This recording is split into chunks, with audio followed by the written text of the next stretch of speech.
En este tema vamos a analizar la conservación de la masa y la energía en sistemas abiertos, es decir, en volúmenes de control.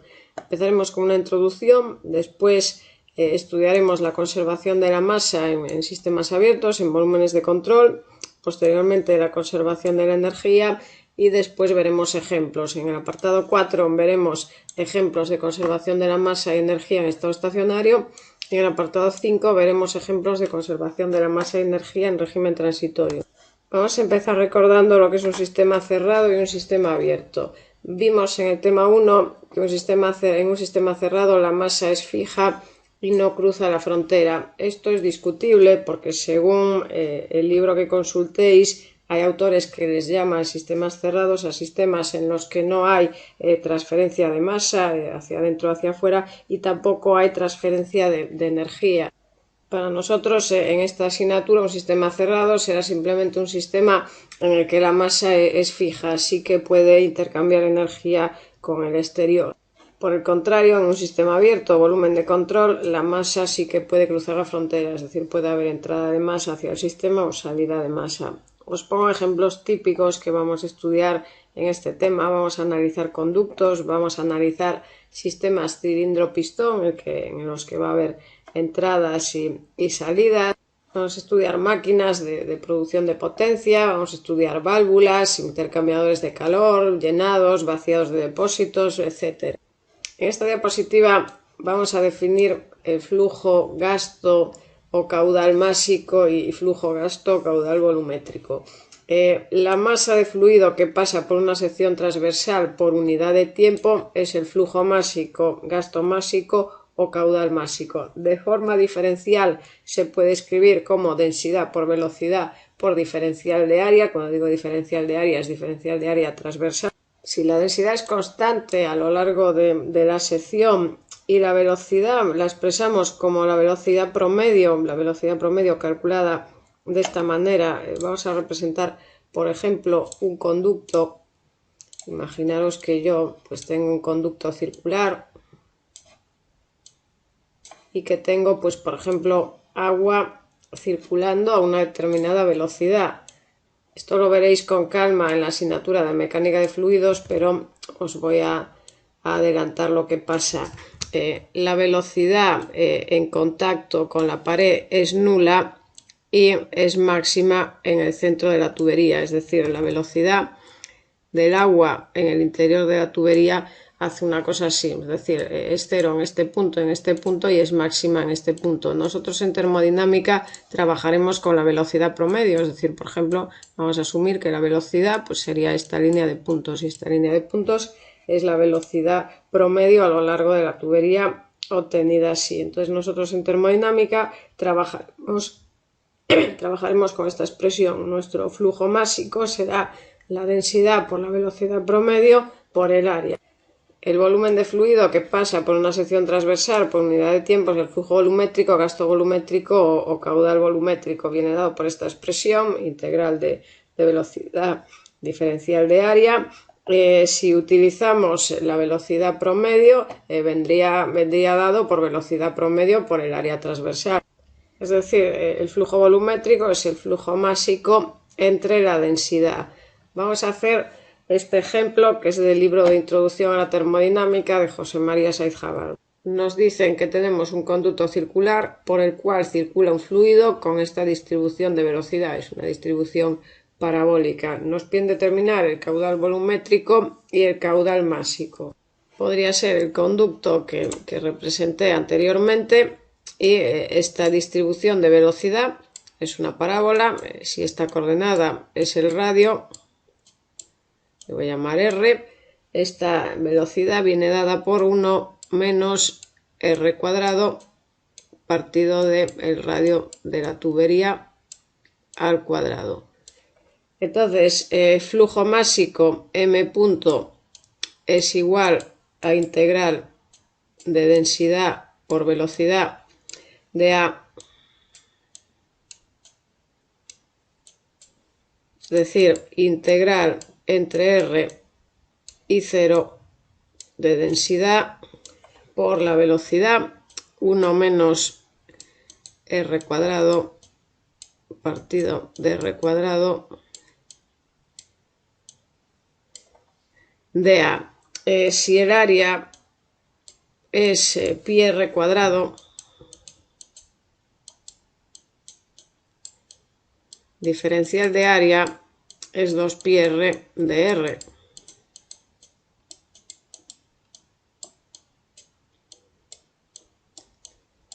Entonces esto queda 2 pi R de R. Y con los datos que nos da el problema, esta integral resulta 0,00628 kilogramos segundo.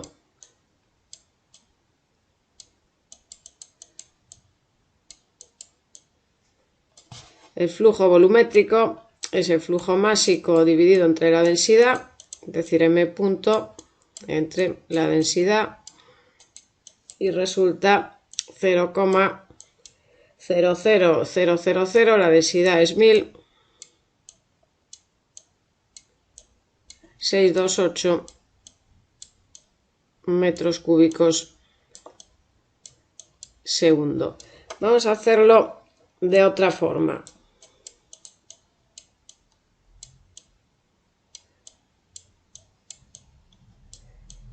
Entonces, otra forma de calcular esto es calculando primero la velocidad promedio, y una vez que tenga la velocidad promedio calculamos el flujo másico como densidad por V promedio, le voy a llamar VP, por el área, que es pi R cuadrado. Esta velocidad promedio la voy a calcular en esta parte, vendría dada por esta expresión, es decir, 1 partido de A por integral de V de A. Entonces sería 1 partido de A integral de velocidad diferencial de área. Es decir, 1 partido de pi R cuadrado integral de la velocidad 1 menos R cuadrado partido de el radio del conducto al cuadrado por 2 pi R, el diferencial de área es 2 pi R, esta expresión de R. Esto nos da una velocidad promedio, aquí me colé, sería sin este símbolo V sub P, nos da una velocidad promedio de 0,5 metros segundo. Es decir, esta velocidad promedio que marco aquí mediante líneas de puntos verdes sería 0,5 metros segundo. Entonces, si multiplico la densidad por la velocidad promedio por el área, que es pi R cuadrado, también tenemos el mismo flujo másico, 0,00628 kilogramos segundo. Ahora vamos a ver la conservación de la masa en volúmenes de control. Es muy sencillo, simplemente consiste en que la variación de masa en un volumen de control es igual a la masa de entrada menos la masa de salida. Lo podemos expresar de esta manera en forma de variación, y lo podemos expresar también en forma de tasa, es decir, derivada de la masa respecto al tiempo es el flujo másico de entrada menos flujo másico de salida. En forma general, si hay varias entradas y varias salidas, lo que se hace es poner sumatorios. Es decir, dm derivada de la masa de volumen de control respecto al tiempo es igual a sumatorio de flujos de masa de entrada menos sumatorio de flujos de masa de salida. En estado estacionario, y vamos a recordar lo que es un estado estacionario, es un estado que no depende de tiempo, es decir, si no depende de tiempo, si la masa es constante a lo largo del tiempo, la derivada de la masa es igual a cero, es decir, el sumatorio de flujos de entrada es igual al sumatorio de flujos de salida. Si tenemos, por ejemplo, un depósito, imaginaros que tenemos un depósito de agua y tiene un determinado nivel, que vamos a llamarle H.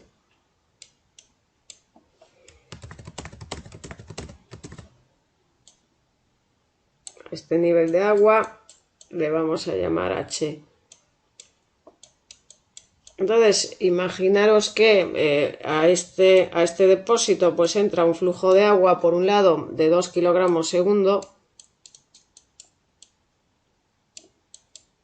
y por otro lado entra también un flujo de agua de 3 kilogramos segundo. Imaginaros que por la parte de abajo dejamos salir 5 kilogramos segundo de agua. Si la masa que entra, el flujo másico que entra es igual al flujo másico que sale, este nivel no cambiará y el agua que hay dentro del depósito será la misma, la masa de agua que hay en el interior del depósito será la misma a lo largo del tiempo. Entonces esta derivada de m de t es igual a 0 porque la masa es constante a lo largo del tiempo. Ahora vamos a hacer este ejemplo. Nos dicen que tenemos este tramo de tubería por donde fluye agua. Nos dan la velocidad, nos dicen que es de 3 metros por segundo y la sección transversal de tubo 1,27 centímetros cuadrados. Nos piden determinar el caudal másico de agua en las secciones 1 y 2. En este caso pasa como en el problema anterior, la velocidad en la tubería no es uniforme.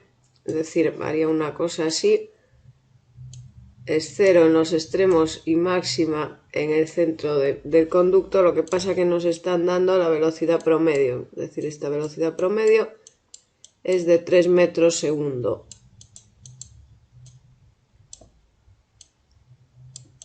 Vamos a aplicar conservación de la masa, la derivada de la masa que hay en nuestro volumen de control.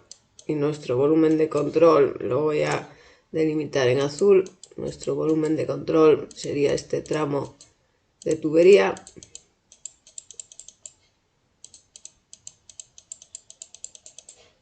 Es igual a flujo másico de entrada, m.e, menos flujo másico de salida, m.s, siendo m.e. Flujo másico de entrada lo vamos a poner aquí, m.e. Esta es la sección 1 y el flujo másico de salida, m.s, en la sección 2. En estado estacionario, la masa que hay en este volumen de control es constante, es decir, la masa del flujo másico de entrada es igual al flujo másico de salida. ¿Y cuánto valen esos flujos másicos? Bueno, pues valen densidad por velocidad por área. Es decir, 1000 por 3 por 1,27 por 10 elevado a menos 4. Esto resulta 0,381 kilogramos segundo.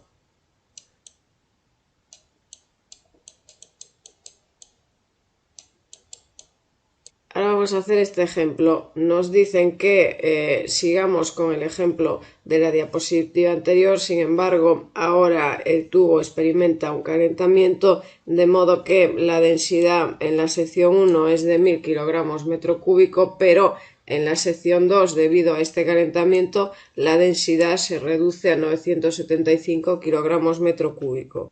Nos piden calcular la velocidad promedio del agua en la sección 2. Entonces, seguimos en estado estacionario, entonces aplicamos conservación de la masa, este término sería nulo. Esta velocidad de 3 metros segundo ahora no es a lo largo de la tubería, sino solamente en la sección 1, en la sección de entrada, y vamos a calcular la velocidad en la sección de salida, la velocidad promedio en la sección de salida. Entonces, esto se sigue cumpliendo, flujo másico de entrada es igual a flujo másico de salida. Entonces, densidad a la entrada, que le voy a llamar ρ1 por velocidad a la entrada, v1 por el área, es igual a densidad a la salida por la velocidad a la salida, v2 por el área. El área es la misma a la entrada que a la salida, es la misma en todo el conducto, entonces de aquí despejamos la velocidad a la salida, 3,08 metros segundo.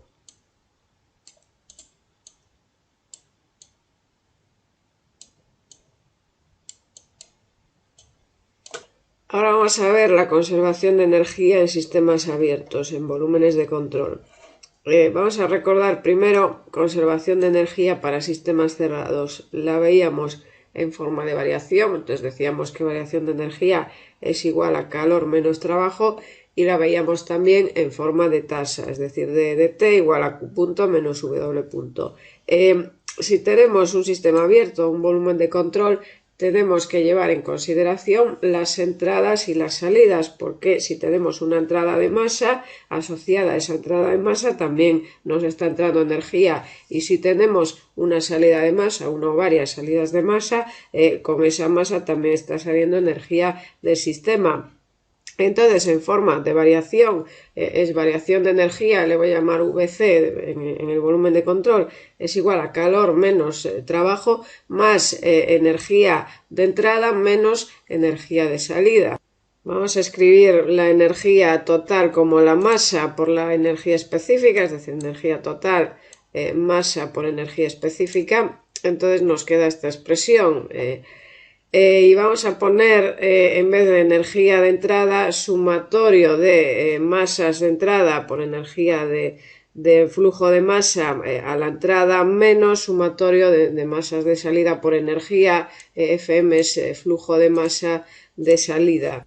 Esta energía específica del volumen de control ya vimos que es la suma de varias contribuciones, la suma de energía interna más energía cinética más energía potencial más otra serie de energías que no vamos a ver a lo largo de la asignatura, y la energía específica de flujo de masa es también esta suma de estas tres contribuciones, energía interna más energía cinética más energía potencial, más un término que llamo energía de flujo. Es decir, el movimiento de flujo, bien sea a la entrada o a la salida, lleva asociada una energía, esta energía de flujo. Esta energía de flujo o trabajo de flujo es el trabajo necesario para introducir o retirar el flujo de un volumen de control y mantener con ello un flujo continuo a través de nuestro volumen de control. Para calcularlo vamos a pensar en este volumen de control en el que tenemos una entrada y una salida de flujo. Vamos a imaginar que este flujo a la entrada entra debido a la acción de un émbolo o un pistón imaginario que estamos empujando con una fuerza F. Entonces nosotros estamos empujando este pistón y estamos haciendo entrar el fluido. A la salida igual. También podemos pensar que tenemos un pistón imaginario, tiramos con una fuerza F hacia la derecha en este caso y estamos haciendo salir el fluido. ¿Cuánto vale esta fuerza F con la que tenemos que empujar este pistón imaginario? Bueno, pues vale la presión por el área. El trabajo, si lo desplazamos, si lo estamos desplazando una distancia L, es la fuerza por el desplazamiento, es decir, fuerza por esta longitud, es decir, presión por área por longitud, es decir, presión por el volumen, siendo el volumen este que os indico aquí, que abarca la longitud L. Si en lugar de calcular este trabajo en este volumen queremos calcular el trabajo específico, es decir, el trabajo por unidad de masa, sería presión por el volumen específico. Y esto es lo que se conoce como energía de flujo. Entonces vamos a ir a la diapositiva anterior. Si ya sabemos cuánto vale esta energía de flujo, que vale PV, la energía específica total de un fluido en movimiento sería este término PV más energía interna más energía cinética más energía potencial, que es lo que ponemos aquí. H, la entalpía, es U más PV, entonces nos queda H, entalpía, más energía cinética, más energía potencial, unidades kilojoule kilogramo o equivalente. La energía total, es decir, la energía en kilojoule equivalente, sería simplemente multiplicando por la masa, masa por energía específica de un fluido en movimiento. En este tema, normalmente con lo que trabajaremos será con la tasa de flujo de energía y es simplemente el producto del flujo másico por la energía específica del fluido en movimiento.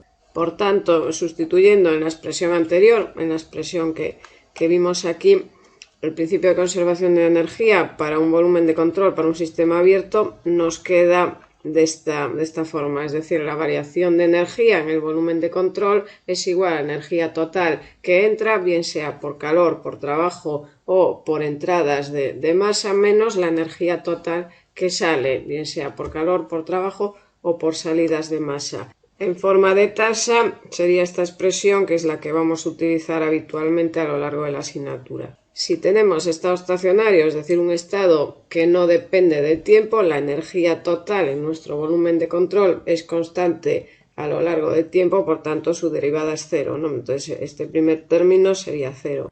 Una vez que vimos la ecuación de conservación de la masa y la ecuación de conservación de la energía para sistemas abiertos, en los apartados 4 y 5 vamos a ver ejemplos. Concretamente, en el apartado 4 vamos a ver ejemplos en estado estacionario, en el apartado 5 vamos a ver ejemplos en régimen transitorio. Vamos a empezar con turbinas. En los ejercicios nos van a aparecer turbinas con bastante frecuencia. Hay varios tipos de turbinas térmicas, que son las turbinas de gas y de vapor, este primer grupo que os pongo, turbinas hidráulicas, turbinas eólicas o aerogeneradores, fotovoltaicas, submarinas, etc. Nosotros a modo ilustrativo vamos a ver las turbinas térmicas y las turbinas hidráulicas. Vamos a empezar con turbinas térmicas, es decir, turbinas de gas y de vapor. Son máquinas que convierten la energía térmica de un fluido en energía mecánica.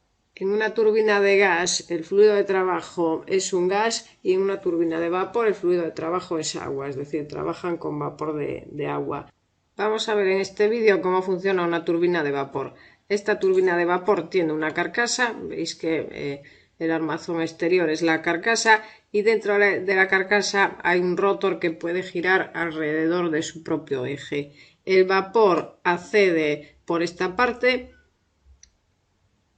En el vídeo lo muestran en rojo, entonces el vapor de agua accede a la turbina a una elevada temperatura y presión. A medida que va atravesando la turbina, veis que va atravesando los álabes, va haciendo girar el rotor y esto es lo que produce energía mecánica. A su vez, a medida que el agua va atravesando la turbina, va perdiendo presión y va perdiendo temperatura. Esto mismo es lo que os pongo en esta imagen. Veis que la carcasa está seccionada para que veamos el rotor. El rotor sería esta parte, que es lo que gira alrededor del eje. El vapor de agua a alta presión y alta temperatura entraría por esta parte y iría hacia la izquierda. A medida que se dirige hacia la izquierda, es decir, que va atravesando los álabes de la turbina, el rotor gira y el agua va perdiendo presión y va perdiendo temperatura. En una turbina de gas el principio de funcionamiento es el mismo, lo que pasa es que el fluido que atraviesa la turbina es un gas en lugar de agua. Normalmente ese gas es aire.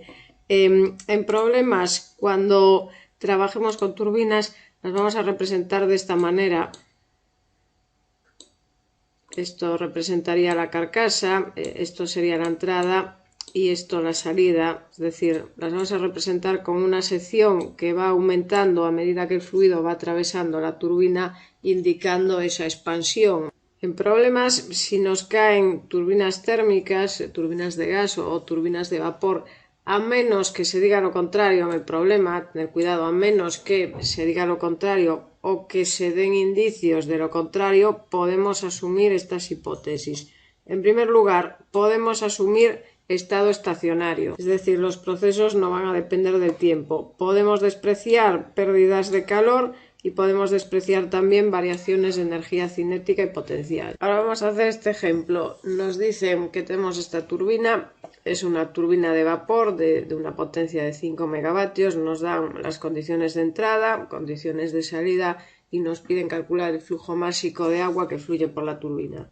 Lo que vamos a hacer es aplicar la ecuación de conservación de la masa, es decir, la ecuación que tenéis en la diapositiva 8, esta ecuación, y la ecuación de conservación de la energía que la tenéis en la diapositiva 15. Entonces esto es lo que pongo aquí. Yo siempre voy a poner las ecuaciones de forma genérica y una vez que las tengo escritas voy a ir tachando cosas. Entonces vamos a ir tachando términos. En primer lugar, estamos en estado estacionario, entonces este término es 0 y este término es 0. Despreciamos pérdidas de calor, Entonces este término sería 0. Y estamos despreciando también variaciones de energía cinética y potencial. Entonces estos términos serían 0 también. De la ecuación de conservación de la masa, lo que obtenemos es que el flujo másico de entrada es igual al flujo másico de salida, es decir, m.1 es igual a m.2 y le voy a llamar directamente m punto, que es lo que nos pide calcular el problema. Vamos a ponerle una interrogación porque es lo que queremos calcular. De la ecuación de conservación de la energía, lo que tenemos es que 0 es igual a la potencia para este volumen de control, le voy a llamar W punto, esos 5 megavatios, más flujo másico de entrada, M punto, por esta entalpía de entrada, por H1 y menos flujo másico de salida, M punto, por esta entalpía de salida, H2. Es decir, de aquí obtenemos que el flujo másico es igual a la potencia entre H1 menos H2.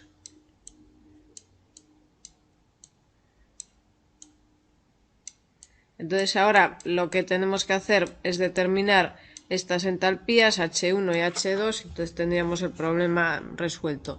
Vamos a empezar con H1, determinación de H1. Determinación de H1. De 1 lo que sabemos es la presión y la temperatura. Sabemos que la presión en 1 es de 2000 kilopascales, 2 megapascales, las tablas están en kilopascales, entonces vamos a poner 2000 kilopascales. Y la temperatura 400 grados. Tenemos dos propiedades independientes, entonces podemos ir a tablas y determinar las demás. En este caso vamos a determinar H1. Vamos a ir a tablas, vamos a buscar la tabla de agua saturada, entrada, presión, y vamos a buscar esos 2000 kilopascales. Veis que está en la página 14.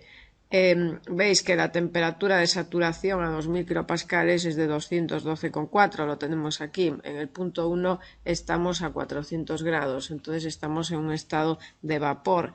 Entonces vamos a irnos a las tablas de agua sobrecalentada, vamos a buscar esa presión de 2000 kilopascales y esa temperatura de 400 grados. 2000 kilopascales lo tenéis en la página 23 y 400 grados sería esta fila. Entonces, como veis, la entalpía de agua a 2000 kilopascales y 400 grados es de 3248 kilojulios kilogramo, la entalpía específica. Entonces, H1 es igual a 3248 kilojulio kilogramo. Ahora vamos a determinar H2. De 2 lo que sabemos es la presión, 15 kilopascales, P2 igual a 15 kilopascales, y sabemos el título. Nos da un título un 90%, 0,9, es decir, nos están diciendo que estamos en el interior de la campana. Tenemos dos propiedades independientes, vamos a tablas y determinamos las demás. En este caso nos interesa H2. H2 es igual a HL más el título por HLV. Entonces tengo que ir a la tabla de agua saturada, entrada presión, buscar 15 kilopascales y mirar cuánto vale HL y HV. Entonces me voy a esa tabla. Agua saturada, entrada presión, empieza en la página 11, 15 kilopascales, no lo tenéis, vais a tener que interpolar entre 14 y 16 kilopascales. HL sería interpolando entre estos dos valores y HLV sería interpolando entre estos dos valores. HL resulta 225,7. Sería aquí 225,7, título 0,9 y HLV interpolando sería 2372,45.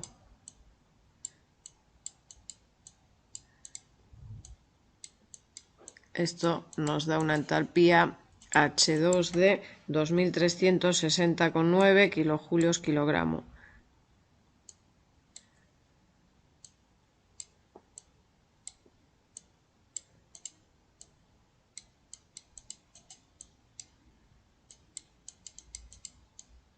Entonces, una vez que tenemos las entalpías, volvemos a esta ecuación. Ser coherentes con las unidades, el enunciado nos da la potencia en megavatios, pero para que nos coincidan las unidades pasarlo a kilovatios, entonces multiplicar por 1000, 5 por 10 elevado a 3 kilovatios entre H1 menos H2, entonces sería 3248 menos 2360,9. Esto nos da un flujo másico de 5,63 kilogramos segundo.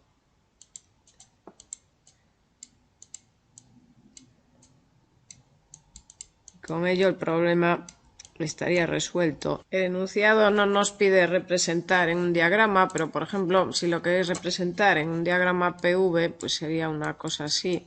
Vamos a representar en el eje Y la presión, en el eje X el volumen específico. V vamos a representar la campana de saturación. Esta, por ejemplo, sería la presión correspondiente a la entrada, es decir, 2 megapascales o 2000 kilopascales.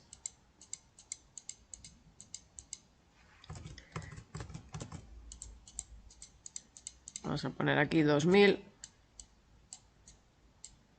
Y por ejemplo la presión de 15 kilopascales, pues la vamos a poner por aquí más o menos.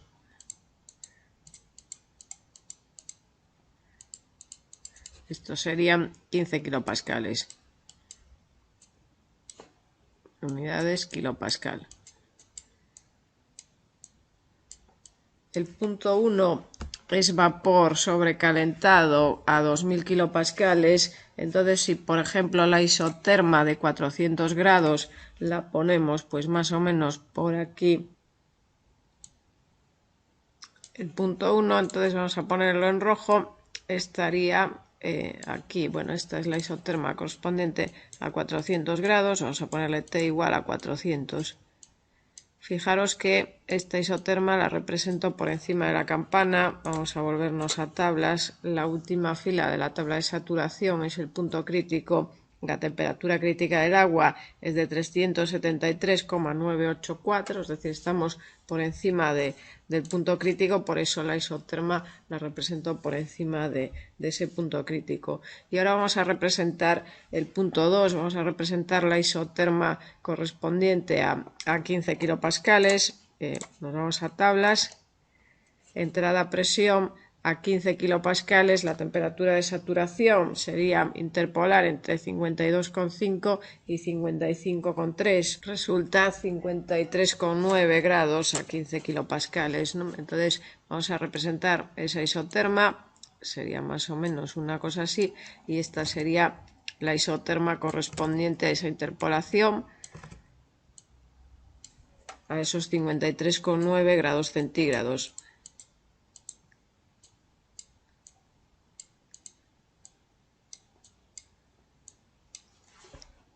El punto 2 estaría dentro de la campana, entonces estaría más o menos por aquí, con un título de 0,9. Este sería el punto 2 y este sería el punto 1.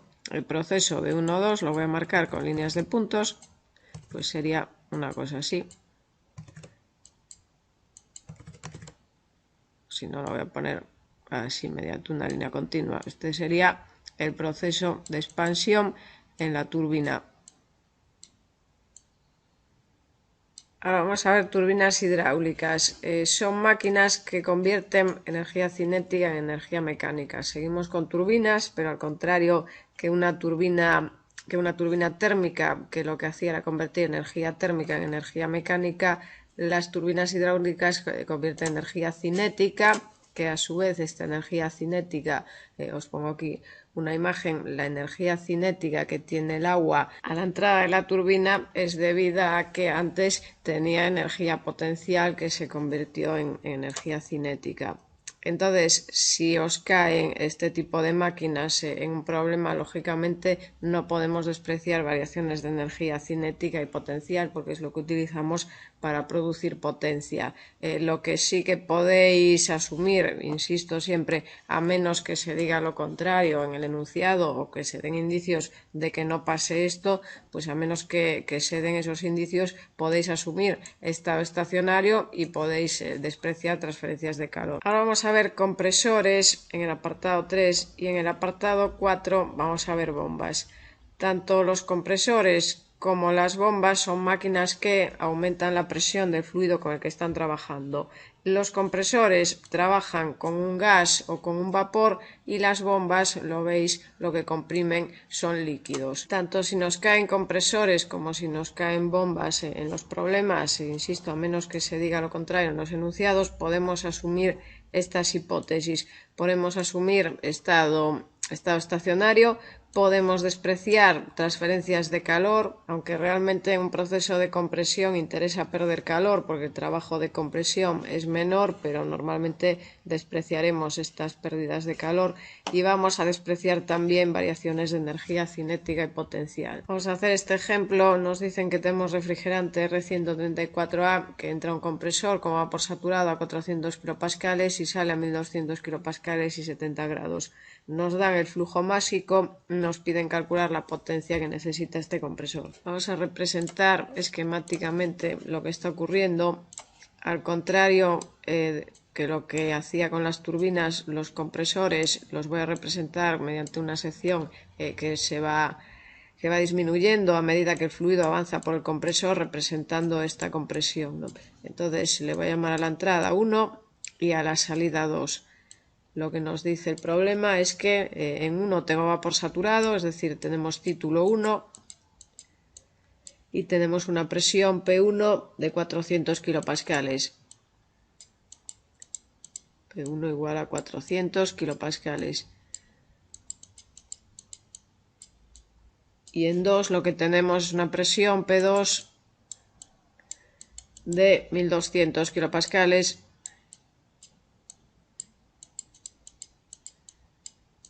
Y tenemos una temperatura de 70 grados.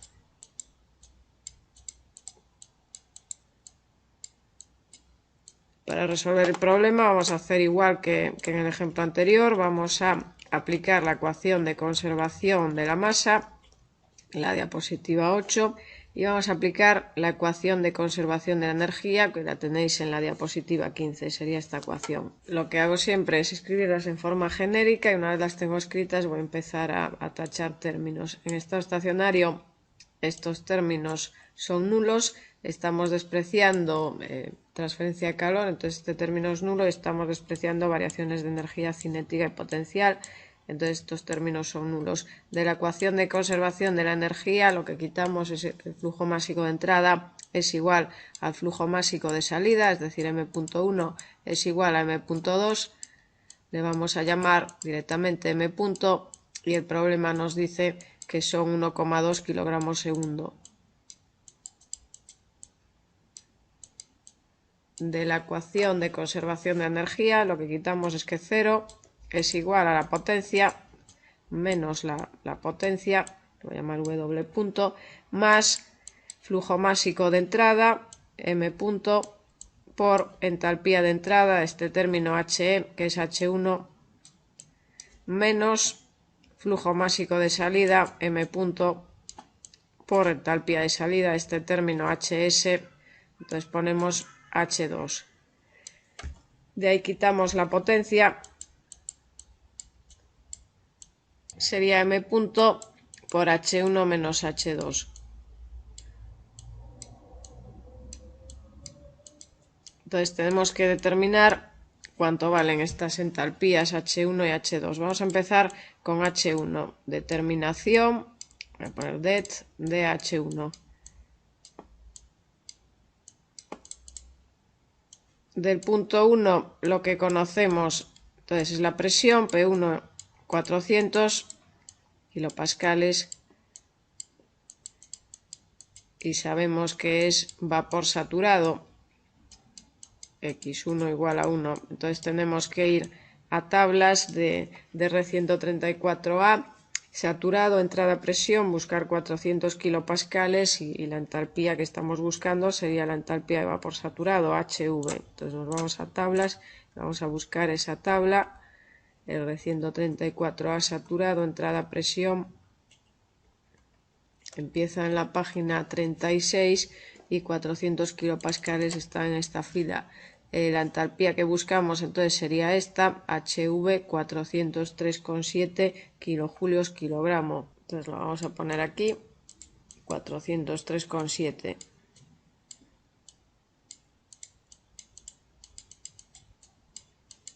Ahora vamos a determinar H2. Determinación de H2. De 2 conocemos la presión y conocemos la temperatura.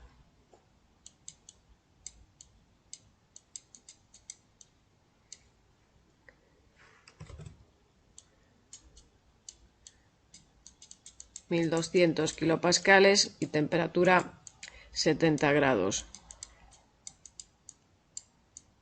Vamos a irnos a la tabla, buscar ese 1200 kilopascales, lo tenéis aquí, veis que la temperatura de saturación es de 46,3 grados centígrados. Si estamos a 70 grados estamos en un estado de vapor sobrecalentado, recalentado, como le queráis llamar. Entonces vamos a irnos a las tablas de vapor sobrecalentado, buscar esa presión 1200 kilopascales y buscar esa temperatura.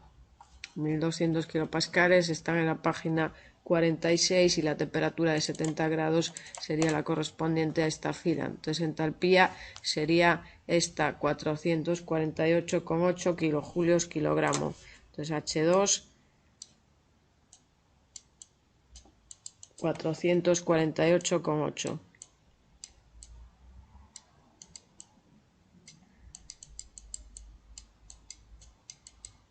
Una vez que tenemos las entalpías, obtenemos la potencia de esta expresión. Nos resulta una potencia de menos 0,9 kilovatios. Signo negativo porque es potencia recibida. El compresor necesita potencia para comprimir este refrigerante R134A. En el enunciado no se nos piden diagramas, pero por ejemplo, si nos pidieran el diagrama presión-volumen, sería una cosa así. Vamos a representar en el eje Y la presión y en el eje X el volumen específico. Vamos a representar la campana de saturación. Vamos a representar las dos isotermas, las voy a representar pues por ejemplo en color verde. Esta sería la isoterma correspondiente a 70 grados. Vamos a poner aquí T igual a 70. Y esta sería la isoterma correspondiente a la temperatura, a la presión de saturación 400 kilopascales. Si queréis vamos a marcar aquí las presiones. Esto serían 400 kilopascales. Vamos a poner aquí 400. Y esto sería una presión de 1200. 1200. Si queréis el valor de esta isoterma, vamos a tablas de R134A saturado, entrada a presión y buscamos 400.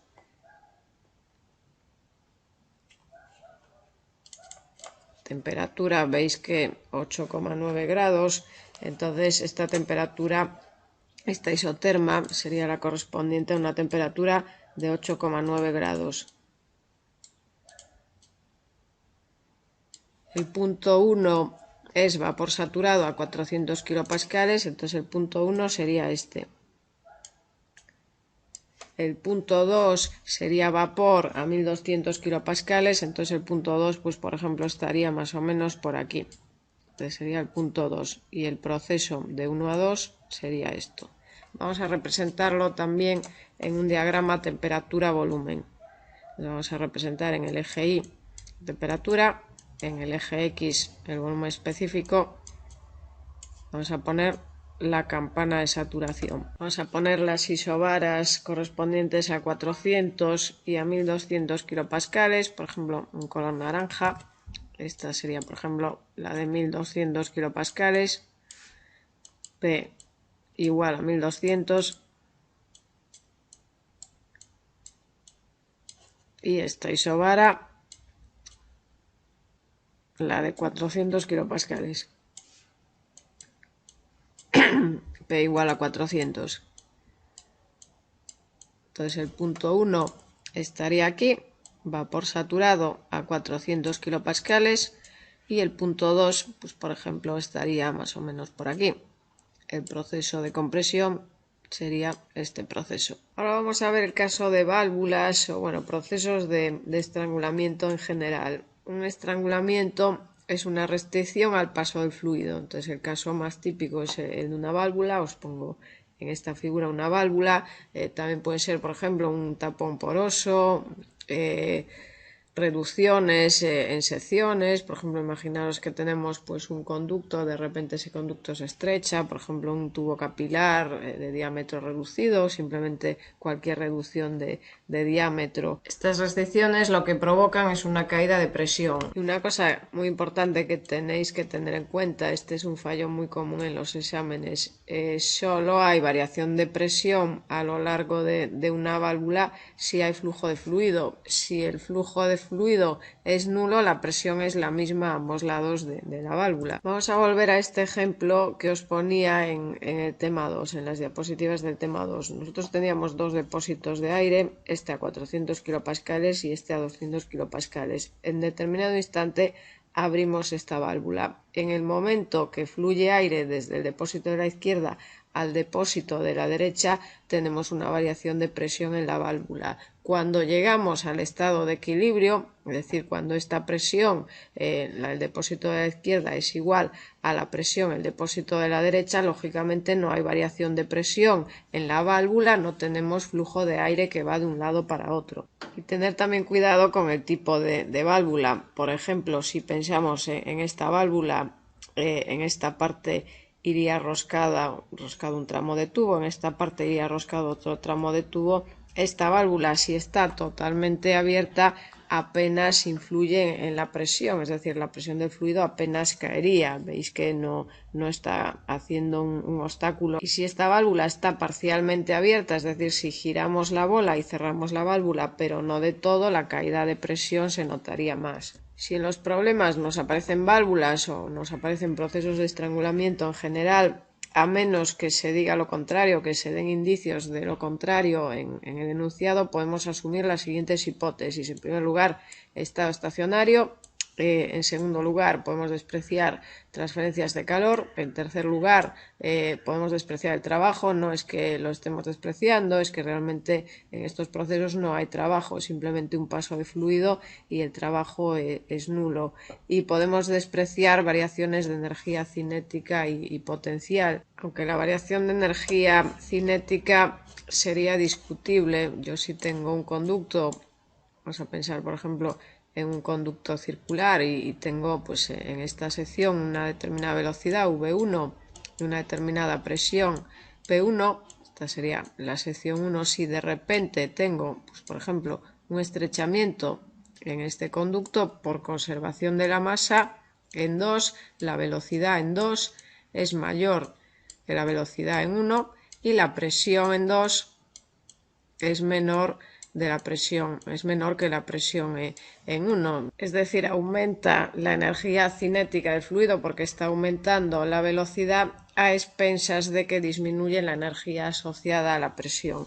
Pero bueno, esos detalles los vais a ver en otra asignatura, en mecánica de fluidos. En termodinámica vamos a despreciar estas variaciones de energía cinética. Ahora vamos a aplicar la ecuación de conservación de la masa y la ecuación de conservación de energía a una válvula. Por ejemplo, tomamos esta válvula, nuestro volumen de control sería este que os marco en líneas de puntos y vamos a hacer lo de siempre. Escribimos la ecuación de conservación de la masa y la energía en su forma genérica y después vamos tachando términos. Entonces, si tenemos una válvula, podemos asumir que está trabajando en estado estacionario. Entonces, estos dos términos son igual a 0.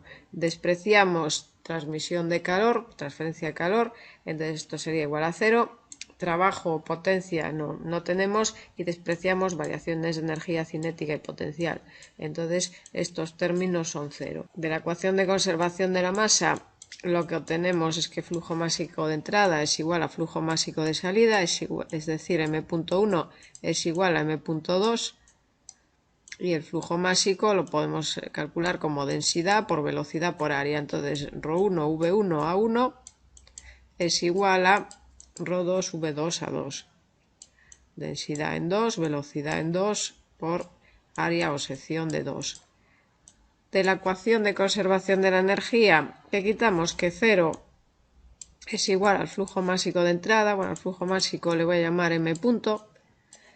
Entonces sería m punto por entalpía de entrada, es decir, por H1, este término, más flujo másico de salida, menos flujo másico de salida menos m punto por entalpía de salida, HS.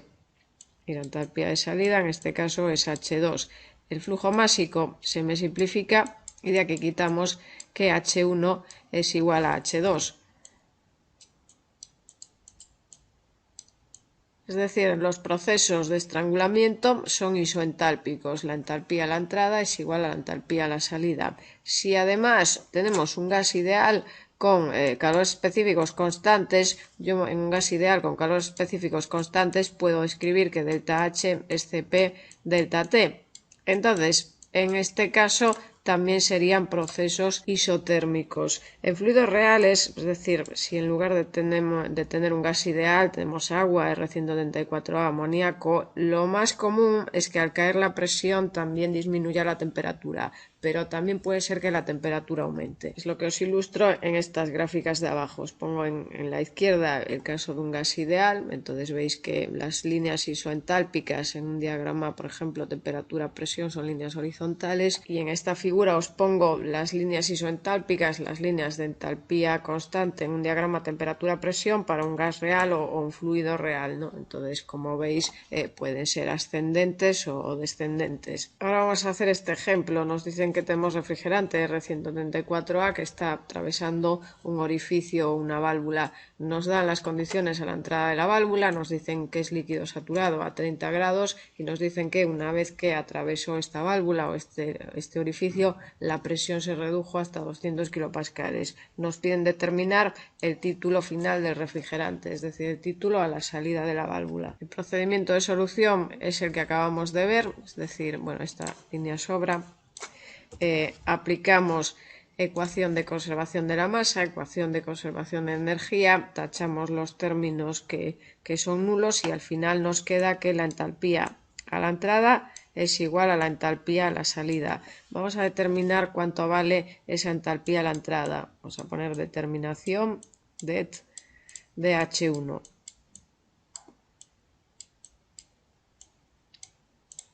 El enunciado nos dice que a la entrada tenemos una temperatura de 30 grados, T1 igual a 30, y que tenemos líquido saturado, entonces título igual a 0. Tenemos dos propiedades independientes, podemos ir a tablas y determinar las demás. En este caso nos interesa la entalpía, entonces vamos a determinar la entalpía. Vamos a tablas de R134A saturado, entrada temperatura, y buscamos la fila de 30 grados. Estaría en la página 33, la entalpía de líquido saturado sería esta columna, entonces veis que resulta 241,7. Entonces H1, 241,7 kilojulios kilogramo. Entonces, de 2 lo que sabemos es esa entalpía. Si H2 es igual a H1, la entalpía en 2 es también 241,7 kilojulios kilogramo. Y de 2 también sabemos la presión, 200 kilopascales.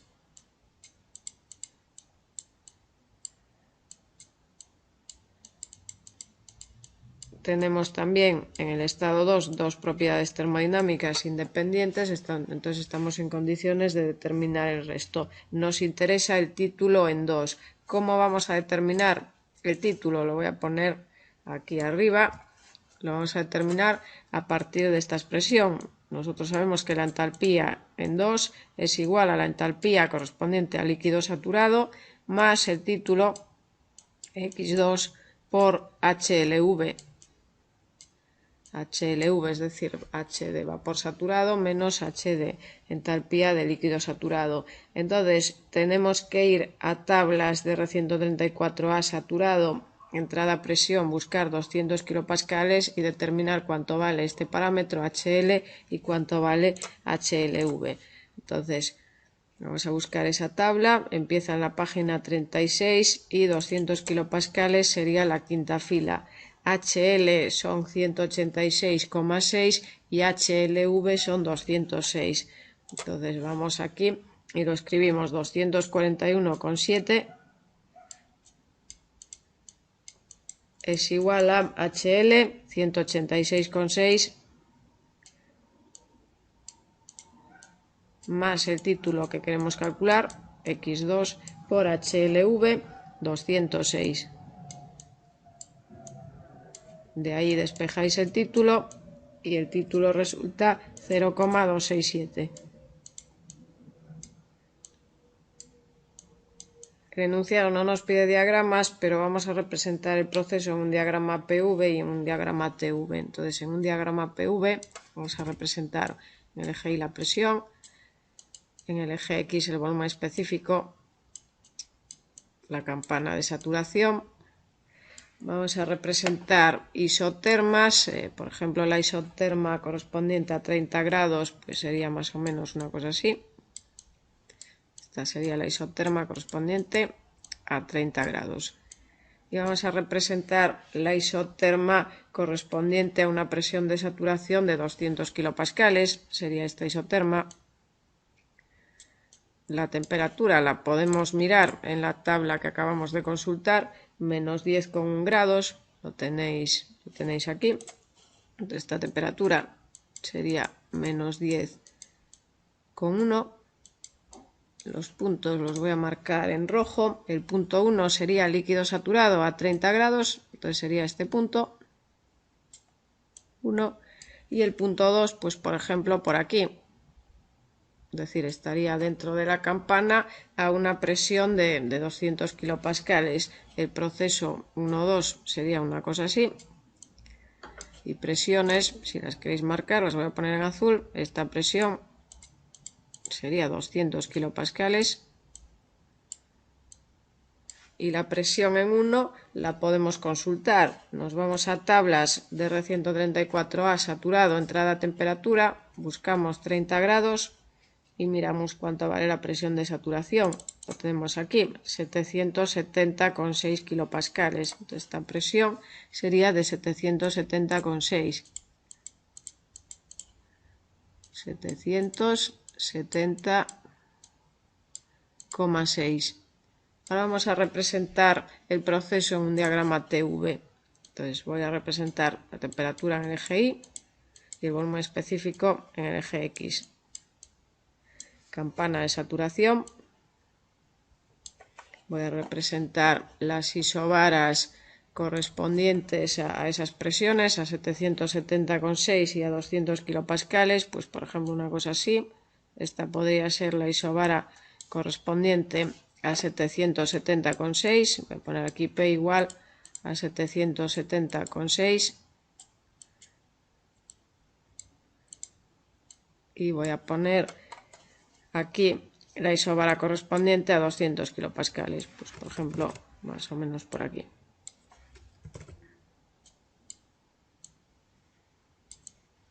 P igual a 200.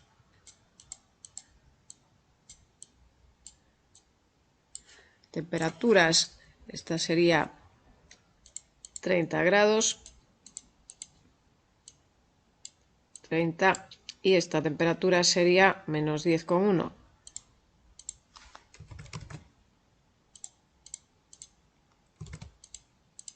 Menos 10,1.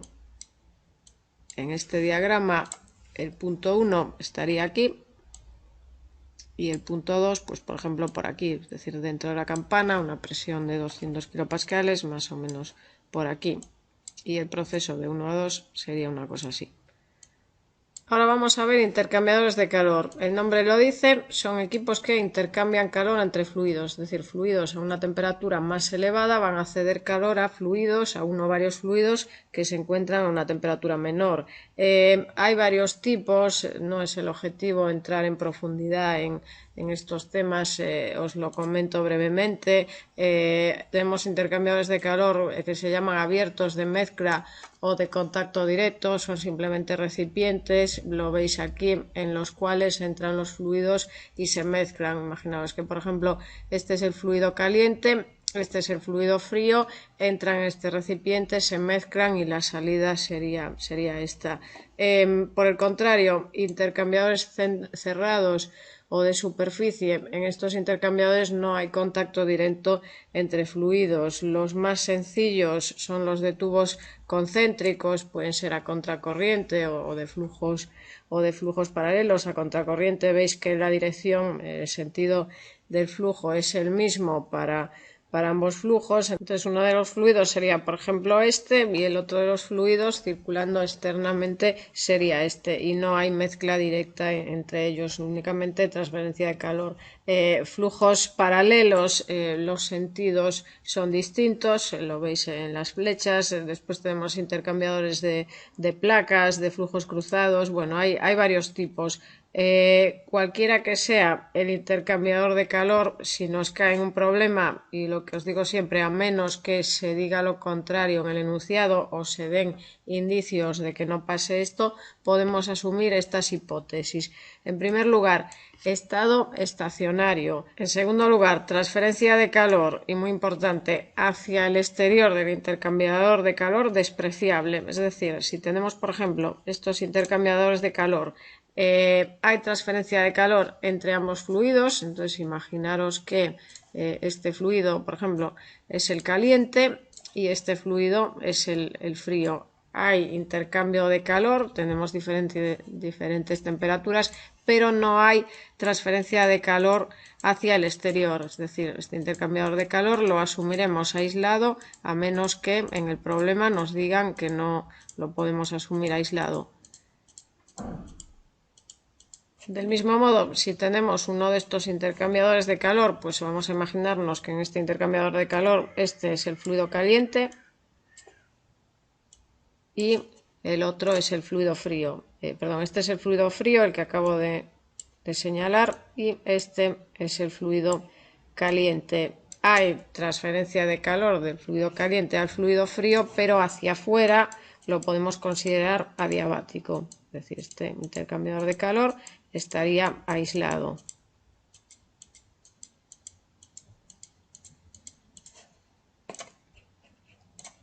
Tercera hipótesis que podemos asumir, en realidad no es una hipótesis, es una realidad. Trabajo nulo. Estos intercambiadores de calor funcionan como un recipiente, tienen paredes rígidas, entonces no se realiza ningún tipo de trabajo. Y última hipótesis, podemos despreciar efectos, variaciones de energía cinética y potencial. Ahora vamos a hacer este ejemplo. Nos dicen que tenemos una cámara de mezcla, es decir, tenemos un intercambiador de calor de mezcla. Nos dicen que estamos en estado estacionario, aunque no nos lo dijeran, lo podríamos asumir. Nos dicen que estamos utilizando refrigerante R194A, 1 es una entrada, 2 es una entrada también y 3 es una salida. 1 nos dicen que es líquido a 60 grados y 2 megapascales. 2 nos dicen que está a 1 megapascal y 100 grados, y 3 nos dicen que es vapor saturado a 1 megapascales. Nos piden calcular el caudal másico de refrigerante R194A en el punto 1, en esta entrada. Entonces, lo que tenemos que hacer es aplicar la ecuación de conservación de la masa y la ecuación de conservación de la energía, y voy a hacerlo de siempre.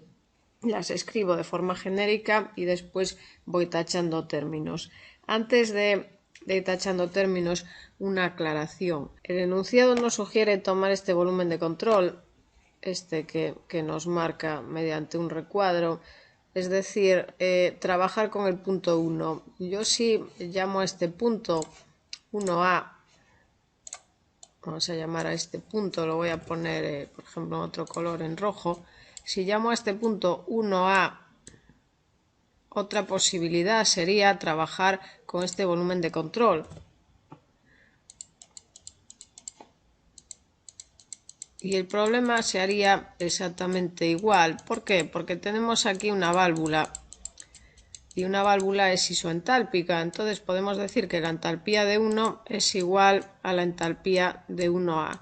Al aplicar las ecuaciones me van a aparecer las entalpías mediante este término energía de entrada. Entonces da igual que trabaje con entalpía del punto 1 con la entalpía del punto 1A porque es la misma. La válvula se pone para adecuar las presiones. Si os fijáis en el enunciado nos dicen que en el punto 1 tenemos líquido a 60 grados y 2 megapascales. Es decir, esta presión, la voy a poner en azul, es de 2 megapascales.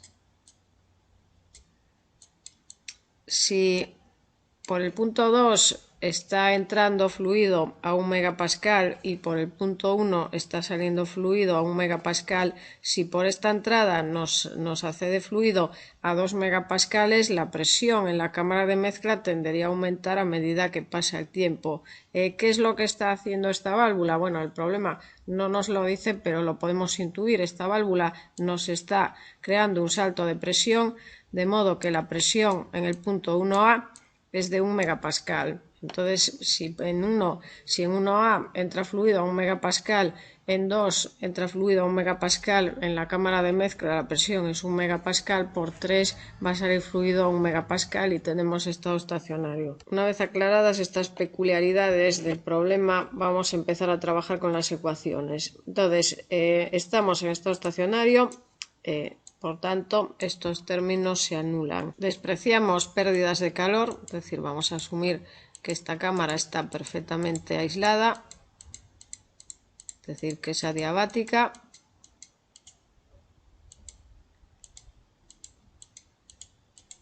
Entonces este término es cero, no hay trabajo, es un volumen rígido, y despreciamos variaciones de energía cinética y potencial.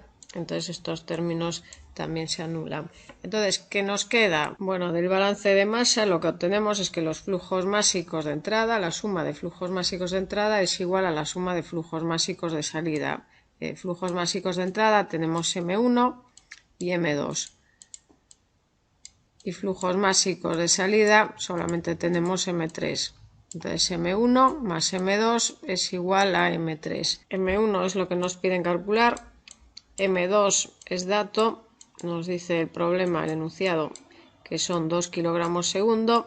Entonces nos queda M1 más 2 es igual a M3. Ahora vamos con el balance de energía. Nos queda que 0 es igual a sumatorio de flujos másicos de entrada por entalpías de entrada, es decir, M.1 por H1 más M.2 por H2 y menos flujos másicos de salida por entalpía de salida, es decir, M.3 por H3. Necesitamos determinar las entalpías H1, H2 y H3. Vamos a empezar con H1. Vamos a poner aquí determinación de H1. De 1 lo que sabemos es la presión y la temperatura. La presión es de 2 megapascales, es decir, 2000 kilopascales. Y la temperatura es de 60 grados.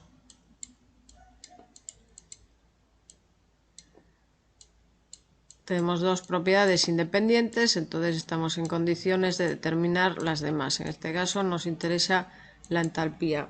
El enunciado nos dice que tenemos un estado de líquido, es decir, líquido subenfriado, comprimido. Aunque no nos diesen ese dato, lo podríamos mirar en tablas. Vamos a ir a tablas de R134A saturado entrada a presión y buscar esos 2000 kilopascales. En la página 36, en la 37, perdón, en la cuarta fila tenéis los 2000 kilopascales y veis que la temperatura de saturación correspondiente a 2000 kilopascales es de 67,5. Estamos por debajo de esa temperatura de saturación, estamos a 60 grados, por tanto, efectivamente, tenemos un estado de líquido subenfriado o líquido comprimido.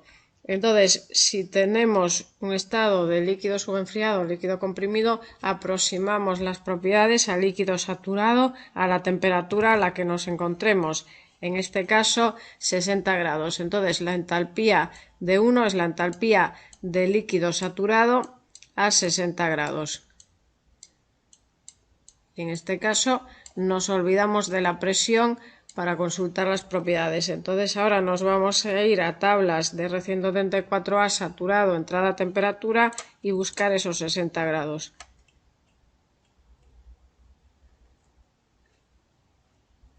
En la página 34, en esta fila 60 grados, entonces vamos a esta columna de HL y veis que el valor es 287,5. Entonces la entalpía de 1, 287,5 kilojulios kilogramo.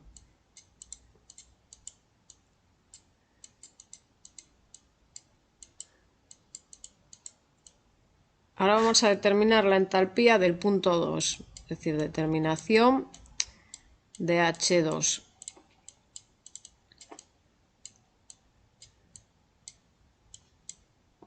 Vamos a volver al enunciado. Si os fijáis, el enunciado nos dice que en el punto 2 tenemos vapor sobrecalentado, nos dan la presión y nos dan la temperatura, entonces no haría falta que el problema nos aclarara eso, lo podríamos mirar en tablas. De 2 sabemos la presión, entonces P2 1000 kilopascales y la temperatura 100 grados.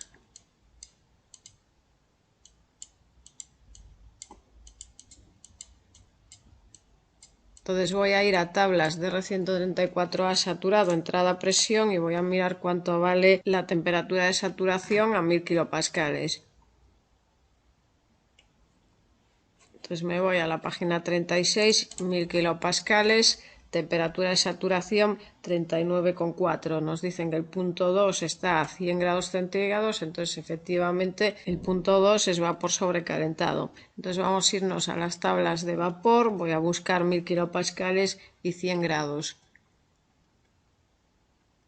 Sería en la página 45, presión 1000 kilopascales, 100 grados sería esta fila. Entonces la entalpía sería este valor, 483,2 kilojulios kilogramo. Voy a poner aquí H2, 483,2 kilojulios kilogramo.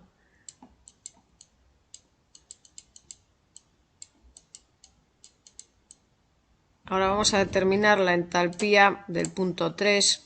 Lo voy a hacer aquí. Entonces vamos a pasar esto para este lado.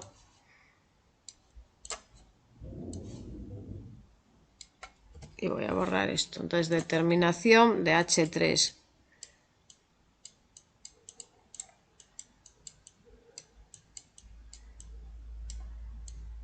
El enunciado nos da datos, nos dice que la presión de 3 es de 1 megapascal, es decir, 1000 kilopascales. Y nos dicen que estamos en un estado de vapor saturado, es decir, el título en 3 es igual a 1. Entonces vamos a tablas y determinamos la entalpía en 3. Me voy a ir a tablas de R134A saturado, entrada a presión y buscar 1000 kilopascales. Bueno, también tenéis otra opción. La primera fila de las tablas de vapor es el estado de vapor saturado, entonces la entalpía sería esta. Si vamos a las tablas de saturación y buscamos 1000 kilopascales, sería esta fila, HV 419,1 kilojulio kilogramo. Entonces ya tengo los valores de H1, H2 y H3, entonces sería resolver estas ecuaciones. tengo un sistema de dos ecuaciones y dos incógnitas, lo resolvemos y resulta M1 0,9742 kilogramos segundo.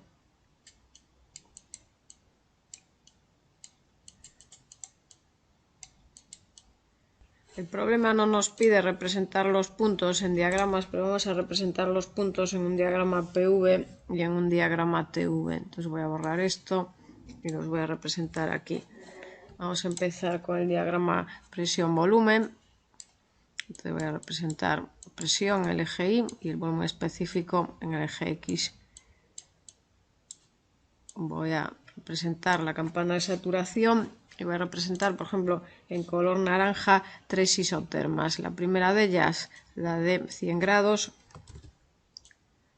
Esta, por ejemplo, es la isoterma correspondiente a 100 grados, T igual a 100.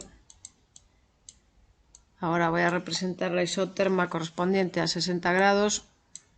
Esta, por ejemplo, es la isoterma correspondiente a 60 grados, T igual a 60.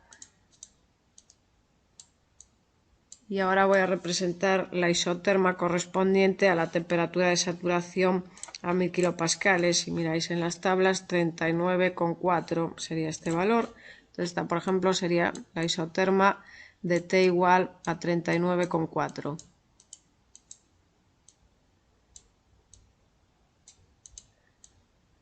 El punto 1 está a una presión de 2000 kilopascales y a una temperatura de 60 grados. Entonces está, pues, por ejemplo, por aquí. Lo voy a marcar en rojo.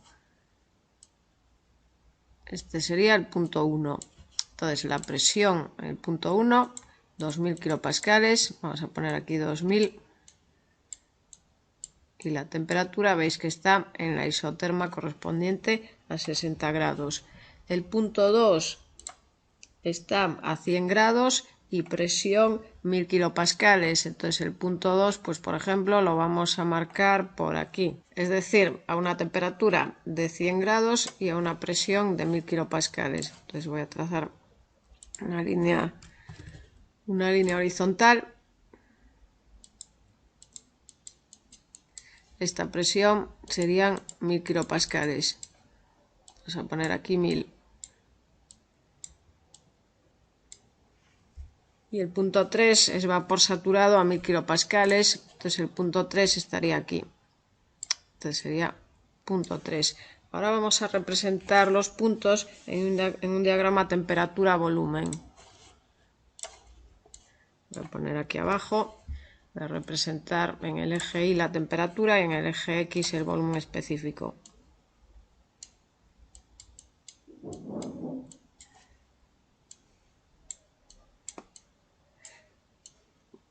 Voy a representar la campana de saturación y voy a representar las isotermas de 1000 y de 2000 kilopascales. Las voy a poner, por ejemplo, en azul. Entonces la de 1000 kilopascales, pues por ejemplo una cosa así. Esta sería P igual a 1000.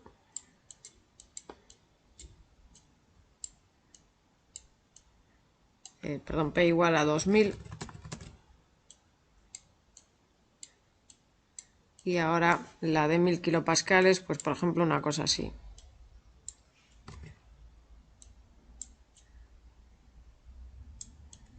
Esta sería la isoterma correspondiente a 1000 kilopascales. La isobara correspondiente a 1000 kilopascales. Entonces el punto 1 estaría a 2000 kilopascales y a 60 grados. Por ejemplo, el punto 1 pues podría estar por aquí. El punto 2 estaría a 1000 kilopascales y 100 grados, es decir, el punto 2 estaría, pues por ejemplo, por aquí.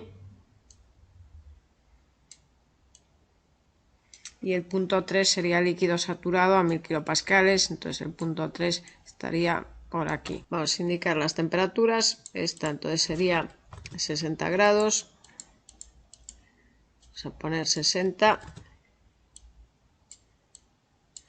La del punto 2, 100.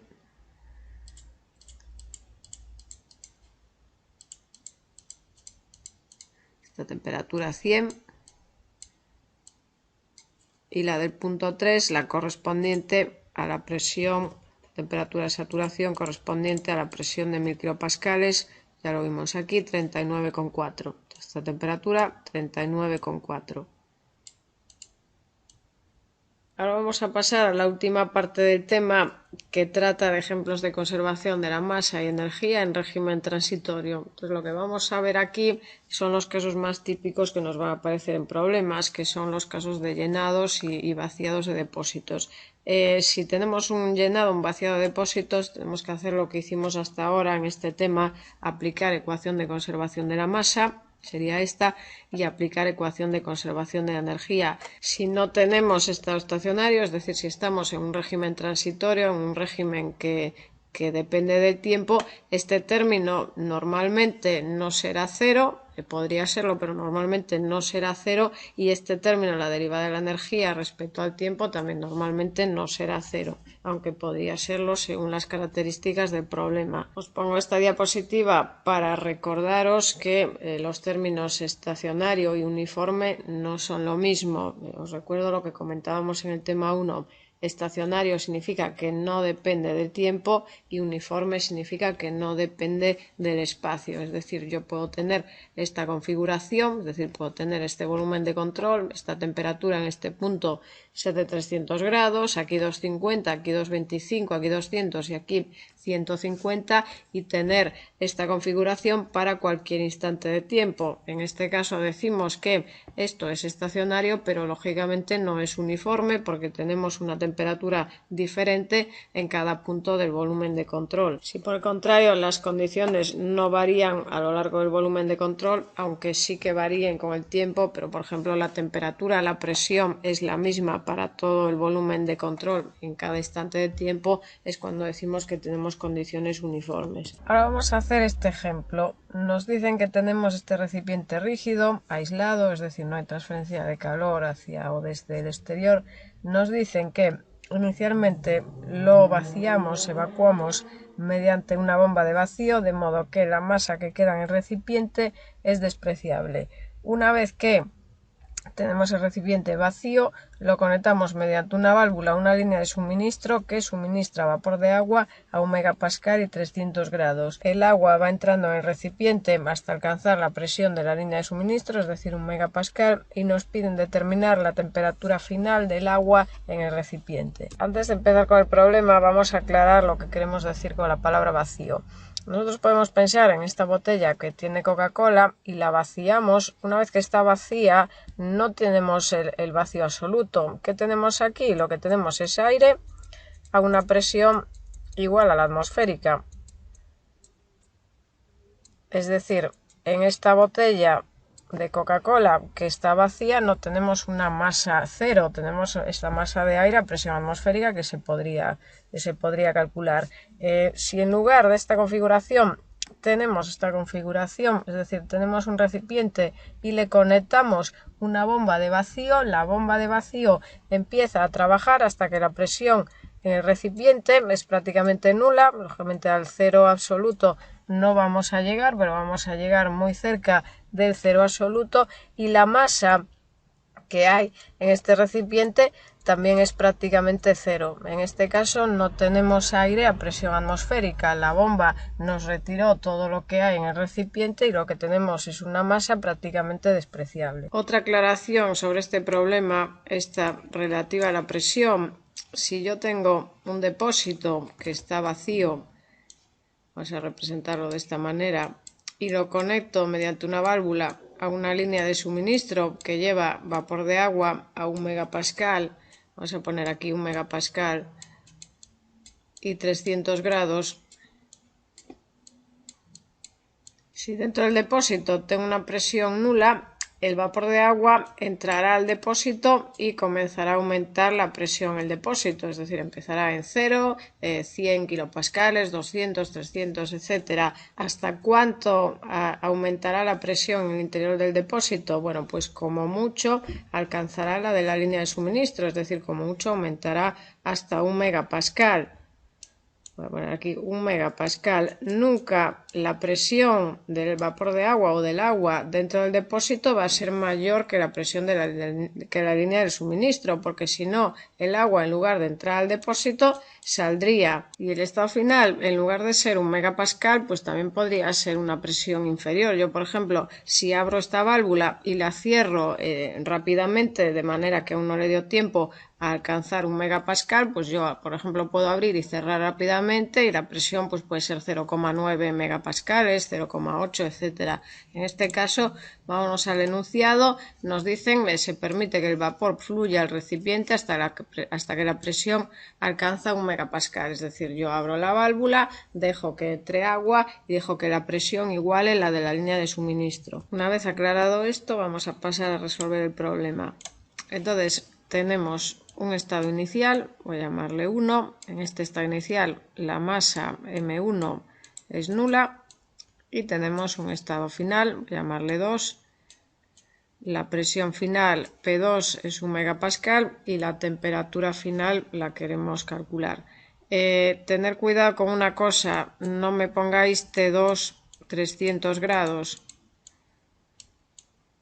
es muy tentador esto está mal, por eso lo tacho. Se ve muchas veces en los exámenes este fallo. Si la temperatura de entrada son 300 grados, cogéis y ponéis que la temperatura final del agua en el recipiente es también de 300 grados. Esto está mal. Vamos a hacer el problema y una vez que tengamos el resultado os voy a explicar por qué la temperatura final no son 300 grados. Entonces, voy a hacer lo de siempre, voy a escribir la ecuación de conservación de la masa y de conservación de energía en su forma genérica y una vez que las tengo voy tachando términos. Entonces, en cuanto a conservación de la masa, derivada de la masa respecto al tiempo es igual a sumatorio de flujos másicos de entrada menos sumatorio de flujos másicos de salida. En este caso tenemos una entrada, no tenemos ninguna salida, entonces este término sería 0. En cuanto a la ecuación de conservación de la energía, el depósito es adiabático, entonces este término es igual a 0, no tenemos trabajo ni potencia, es un volumen rígido. Vamos a despreciar variaciones de energía cinética y potencial, entonces estos términos son 0 y este término también es 0. La energía de nuestro volumen de control, le voy a llamar E en vez de EVC, es la masa por la energía específica y la energía específica total es la suma de una serie de contribuciones, energía interna, es decir, U, más energía cinética, V cuadrado partido de 2, más energía potencial, GZ, más otra serie de energías que no vamos a ver en la asignatura, supongo puntos suspensivos. Estamos despreciando variaciones de energía cinética y potencial, estos términos son nulos, entonces al final la energía total es igual a la energía interna, es decir, es masa por energía interna específica.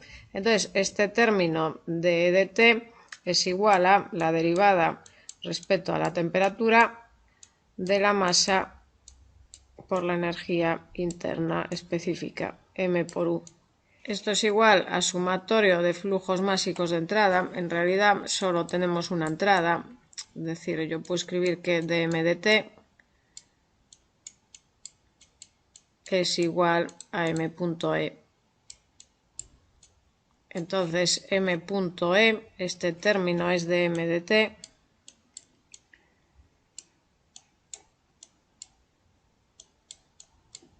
y multiplicado por la entalpía de entrada, He. Entonces tenemos que resolver esta ecuación diferencial, la voy a resolver aquí arriba. Cada uno que haga los pasos que necesite, dependiendo del nivel que tiene de ecuaciones diferenciales. Yo, por ejemplo, voy a hacer bastantes pasos para adaptarme al nivel de todos. Primer paso que voy a hacer, esta entalpía He es constante, y digo que es constante porque a la entrada tenemos esta presión, 1 megapascal, que no varía, y esta temperatura, 300 grados, que no varía porque son la presión y la línea de la presión y la temperatura de la línea de suministro. Puedo consultar esta entalpía, nos vamos a tablas de agua a vapor, buscamos 1000 kilopascales estaría en la página 22 y buscamos esa temperatura a 300 grados. Sería esta fila. Entonces la entalpía que estamos buscando sería esta, 3051. Entonces esta entalpía es 3051. Es decir, es constante. Entonces, si es constante, la puedo meter dentro de esta derivada. ddt, escribir ddt de mu igual a ddt de m por h. Es decir, yo puedo meter todo dentro de la misma derivada. mu menos m h e igualarlo a 0. Si esto lo igualo a 0, puedo hacer que d de mu menos m h es igual a 0 por dt, y 0 por dt es igual a 0. Es decir, yo puedo decir que diferencial de mu es igual a diferencial de MHE.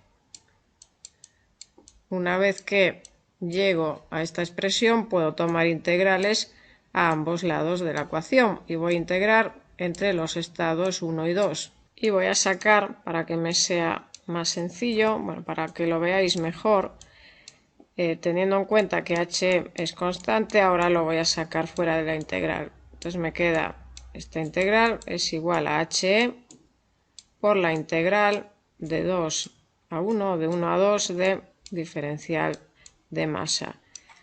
Voy a seguir en este lado. Esta integral de dmu es como si hacemos integral de dx es igual a x. Entonces, integral de diferencial de mu es m por u.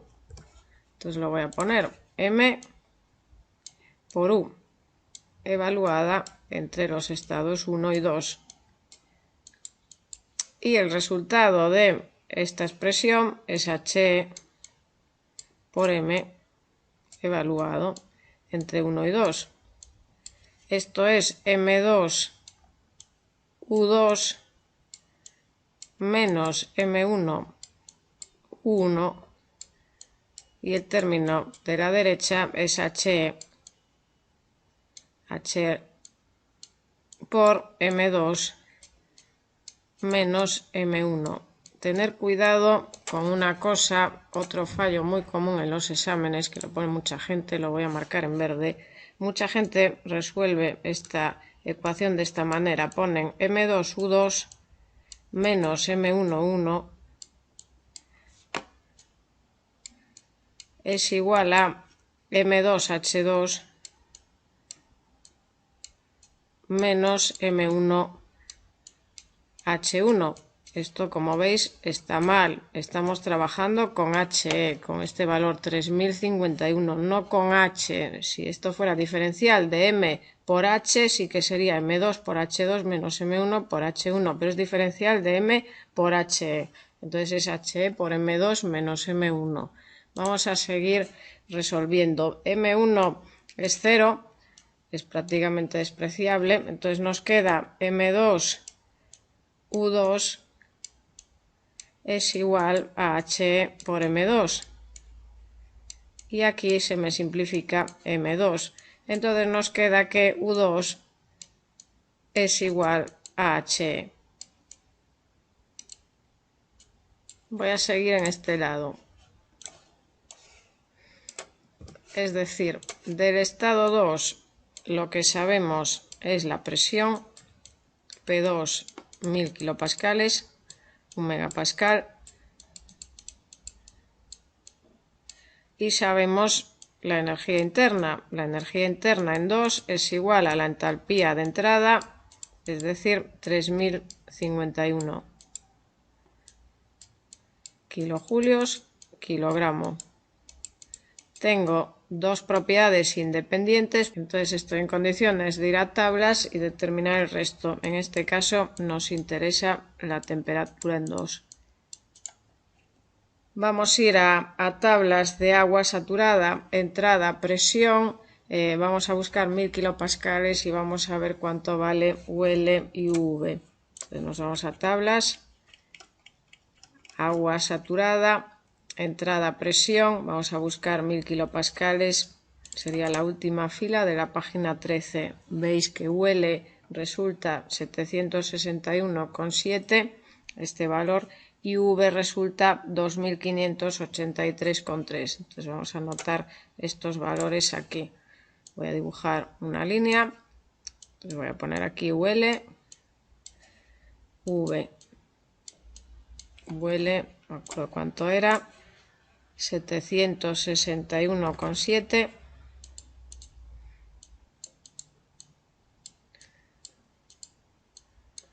Y V 2583,3.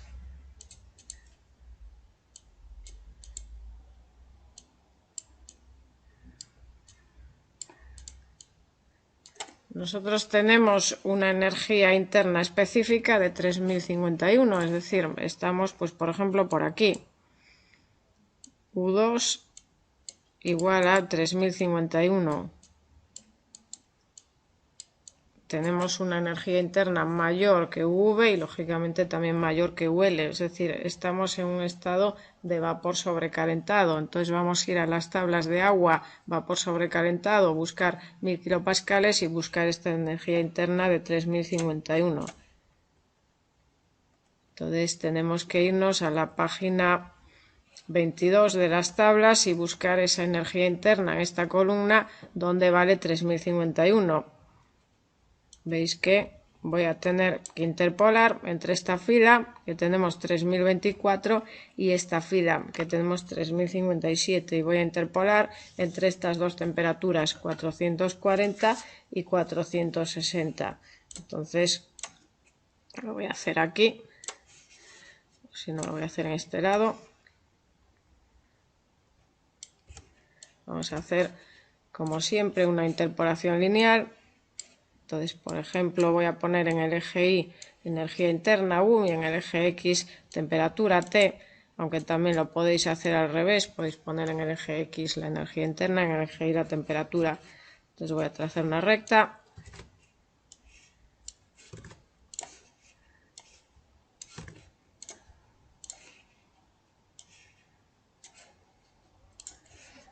Voy a marcar aquí la temperatura de 440. 440 se corresponde con una energía interna de 3024. Entonces aquí pongo 3024 y voy a poner aquí 460. 460 y 460 se corresponde con una energía interna de 3057.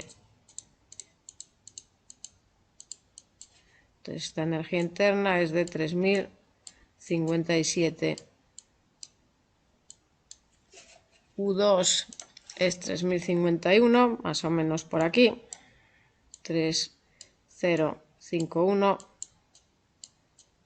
Entonces voy a trazar una línea de puntos.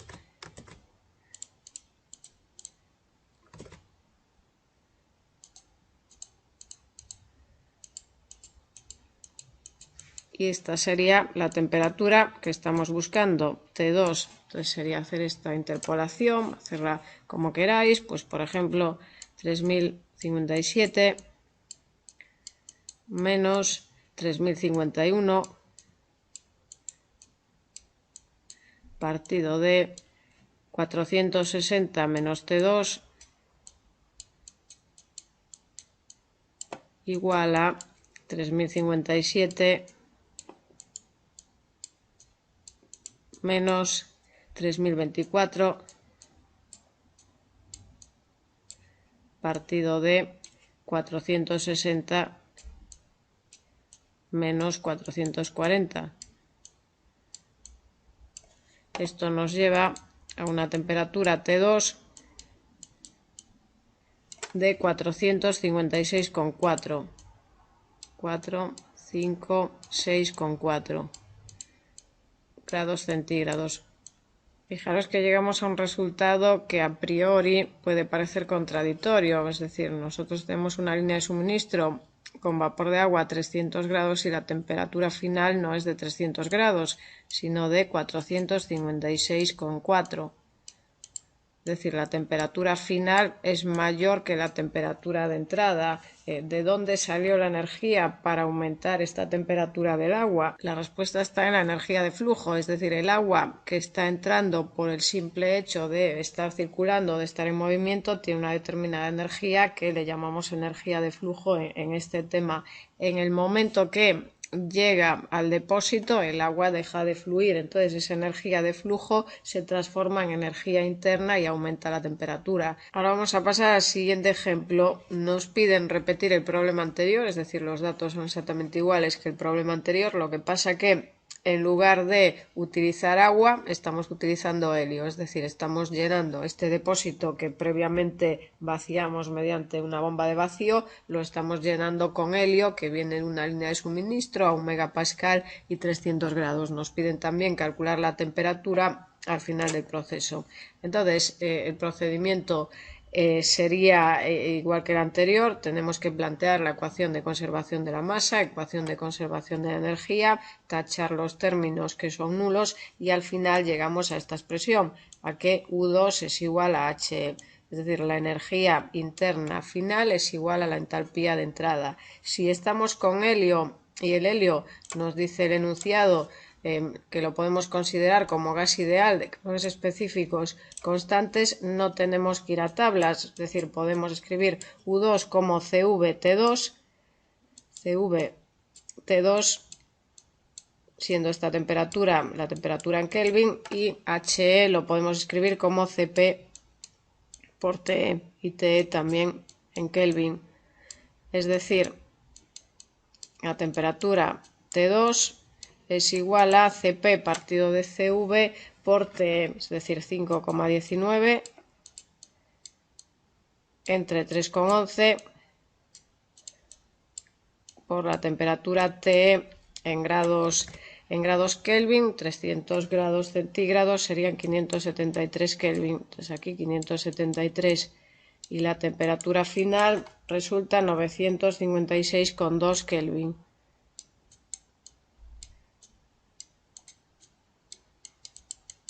Es decir, 683,1 grados centígrados.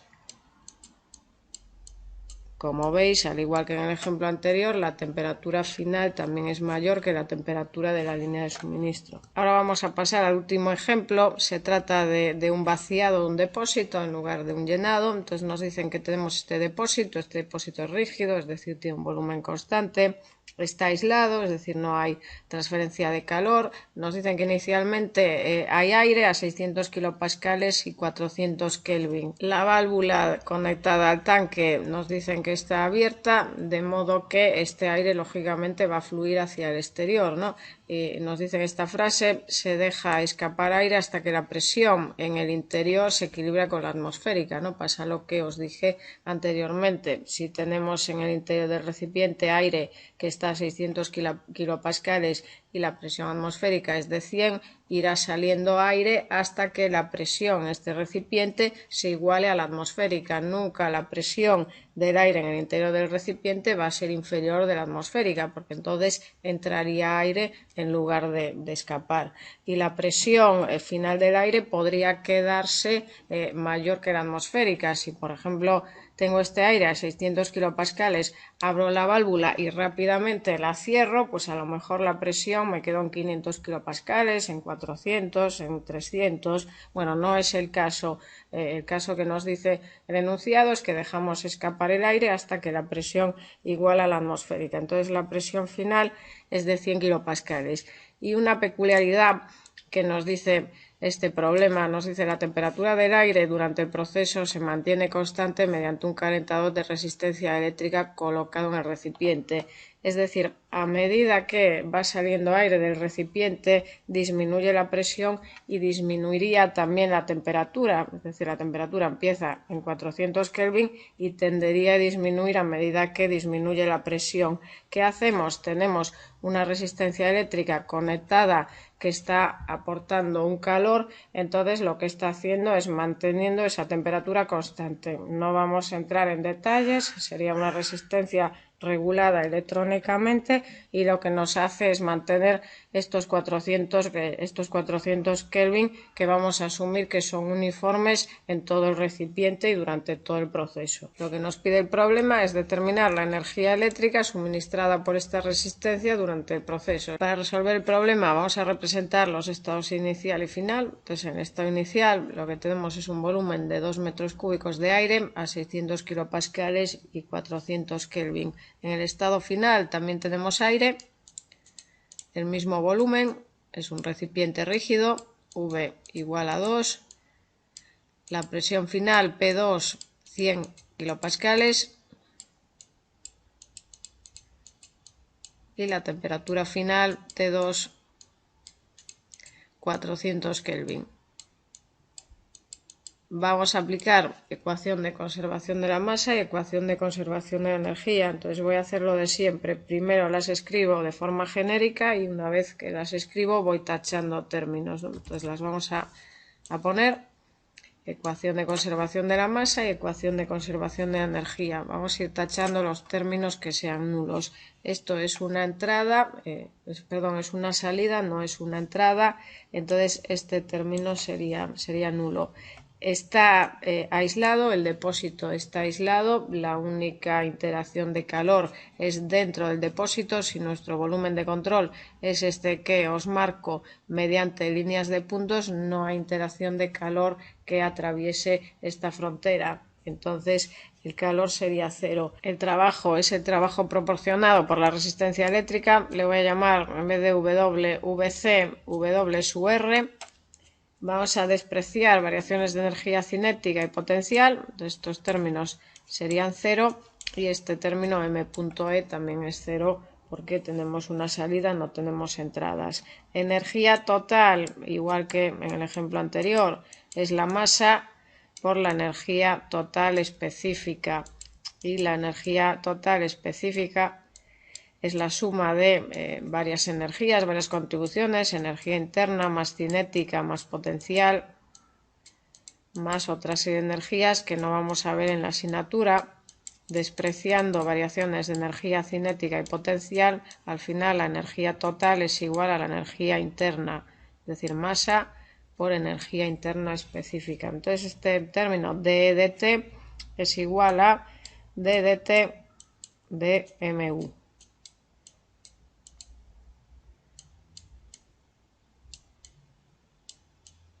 Esto es igual a menos la potencia de la resistencia, W.R, menos flujo másico de entrada, de salida por entalpía de salida. Flujo másico de salida lo tenéis a partir de la ecuación de conservación de la masa. dm dt es igual a menos m.s.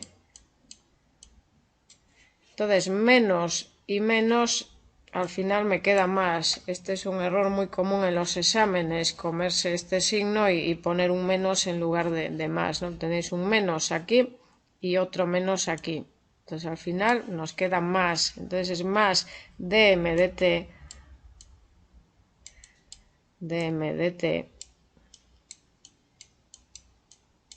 por hs, por la entalpía de salida. Nos queda esta ecuación diferencial, vamos a resolverla aquí arriba y la voy a escribir de esta manera: d dt de mu igual a menos la derivada de la potencia de la resistencia W sub R respecto al tiempo más la derivada de la masa respecto al tiempo por la entalpía de salida. Esta entalpía de salida es constante. Tenemos aire que lo podemos considerar como un gas ideal, entonces la puedo escribir como Cp por Ts. Si es constante la puedo meter dentro de la derivada, entonces nos queda d dt dm por h sub s. Puedo agrupar todo dentro de la misma derivada, es decir, puedo poner que d dt de mu más trabajo de la resistencia W punto sub R menos MHS igual a 0. Es decir, diferencial de mu más potencia de la resistencia menos MHS es igual a 0 por dt. Puedo tomar integrales a ambos lados de la ecuación. Bueno, 0 por dt sería 0. Entonces me queda integral de diferencial de mu más la potencia o menos MHS es igual a 0. Yo puedo descomponer esta integral en varias. Integral de diferencial de mu más integral de diferencial de la potencia de la resistencia menos integral de diferencial de MHS igual a 0. HS es constante, entonces lo voy a sacar fuera de la integral. Entonces me queda integral de diferencial de mu más integral de diferencial de potencia menos HS integral diferencial de masa es igual a 0. Vamos a integrar entre 1 y 2.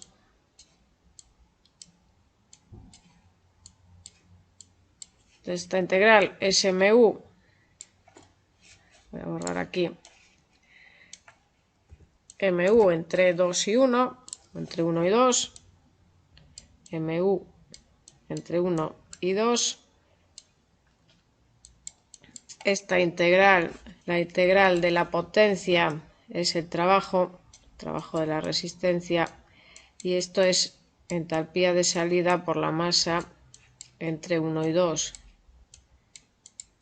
Esto es igual a 0. Esto me queda M2 U2 menos M1 U1 más el trabajo